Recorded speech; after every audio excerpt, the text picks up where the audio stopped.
Bismillahirrahmanirrahim. Kemudian berikutnya pertanyaan yang kedua dari saudara Padri yang beralamat di Pangkep. Pertanyaannya, sampai di mana batasan kewajiban seseorang mengajari atau menyampaikan keluarganya ilmu agama?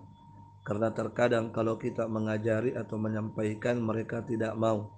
Yang saya maksud keluarga, kakak terhadap adik ataupun sebaliknya, suami terhadap istri dan anak, anak kepada orang tua. Jazakallahu khairan Ustaz. Wa anta jazakallahu khairan.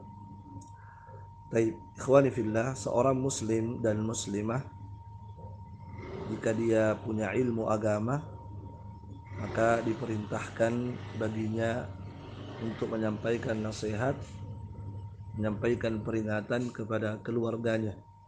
Allah Subhanahu wa taala telah berfirman, wa anzir ashiratakal aqrabin, dan berikanlah peringatan kepada keluargamu yang paling dekat.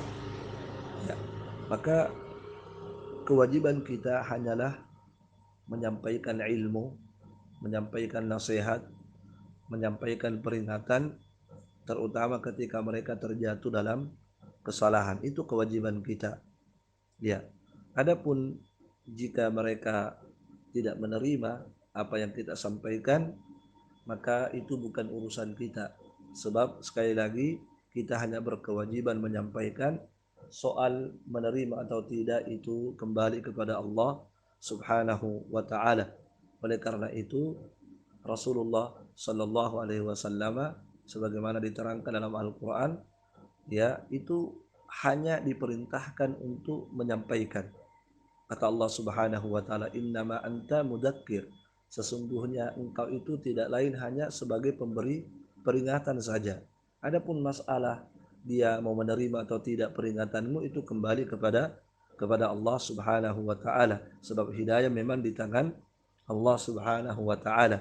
Kata Allah Subhanahu wa taala, innaka la tahdi man ahbabta walakinnallaha yahdi may yasha, sesungguhnya engkau tidak bisa memberi hidayah kepada siapapun yang kamu inginkan, termasuk kepada orang yang kamu cintai, kata Allah Subhanahu wa taala.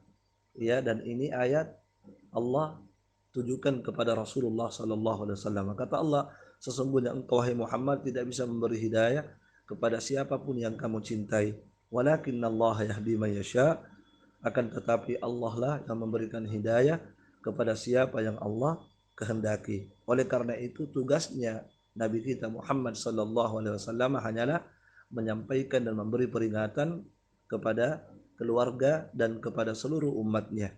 Adapun sekali lagi hidayah kembali kepada Allah Subhanahu wa taala. Itu kewajiban kita.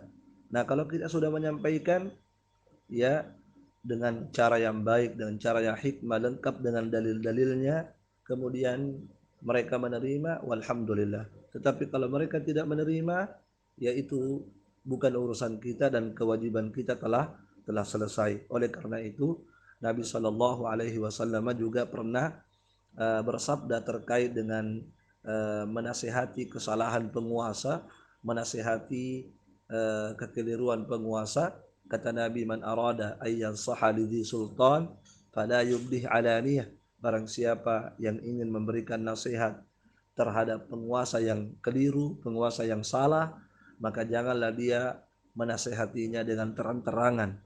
Wal ya'khudh biyadi, tapi hendaklah dia mengambil tangannya, artinya berdua-duaan.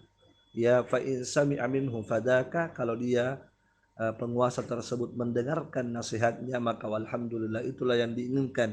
Wa illa, tetapi seandainya dia sudah menasihatinya dengan baik, tapi penguasa tersebut tidak menerima nasihatnya, tidak menerima peringatannya, atau bahkan menolaknya, maka apa kata Nabi? Kana qad adda alladhi ma'alaihi, maka sungguh dia telah menunaikan kewajibannya, sudah lepas tanggung jawabnya di hadapan Allah Subhanahu wa taala.